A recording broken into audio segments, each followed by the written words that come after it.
আমার দৃষ্টিতে বাংলাদেশের অগ্রগতি আগের রাজনীতি এখন আর চলে না। এখন আরও শক্ত রাজনীতি করতে হবে। এই ধারায় যারা টিকতে পারবে না তারা থাকতে পারবেন না। এখন আমরা একটি বিশেষ রাজনৈতিক ধারা বা প্রক্রিয়ায় এসে উপনীত হয়েছি। আমাদের দলীয় কর্মসূচি মানুষের মাঝে সাড়া জাগিয়েছে। মানুষ মনে প্রাণে গ্রহণ করেছে। তারা খেতে খামারে কলে কারখানায় সুফল পেতে শুরু করেছে। আমাদের দল গ্রামে গঞ্জে সুসংগঠিত হয়েছে। আমাদের আরও ঐক্যবদ্ধ ও সুসংগঠিত হতে হবে।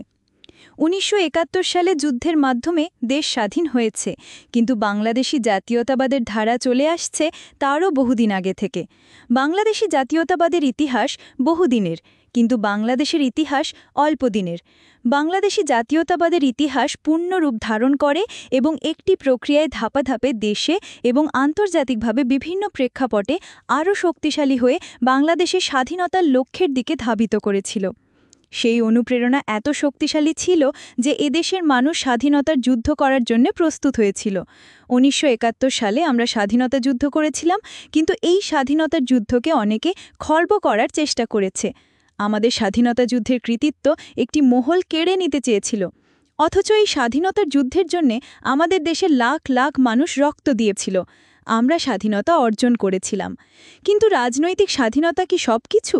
আমাদের ইতিহাস পর্যালোচনা করলে দেখতে পাবেন এদেশের মানুষকে বিদেশিরা শত শত বছর ধরে শোষণ করেছে বিভিন্নভাবে।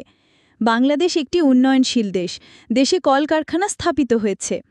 আপনারা জেনে রাখুন, যে দেশের যুব সমাজ জাতীয়তাবাদের ভিত্তিতে অনুপ্রাণিত হয় না, সে দেশ কোনোদিন শক্তিশালী হতে পারে না। মনে রাখবেন, শুধু জাতীয়তাবাদে বিশ্বাস করে বসে থাকলে চলবে না।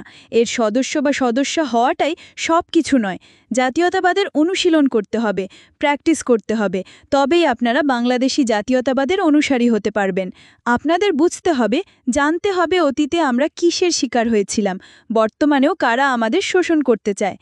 সাম্রাজ্যবাদ, সম্প্রসারণবাদ, নয়া উপনিবেশবাদ ও সাংস্কৃতিক সাম্রাজ্যবাদ এসব নিয়ে আপনারা আগে স্লোগান দিয়েছিলেন, কিন্তু তখন আপনারা বুঝতে পারেননি।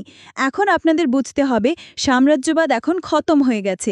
যা একটু রেশ রয়েছে তাও শেষ হয়ে যাবে, তবে এইগুলি বিভিন্ন রূপ ধারণ করছে। এদের সম্পর্কে ধারণা রাখতে হবে। সম্প্রসারণবাদ ও সাম্রাজ্যবাদের বিস্তার ঘটে পাশাপাশি। সাম্রাজ্যবাদ শক্তি মোকাবেলা করার জন্যে তৃতীয় বিশ্বের দেশগুলিতে সৃষ্টি হয়েছে সমঝোতা এবং একতা। সৃষ্টি হয়েছে নন অ্যালাইন মুভমেন্ট,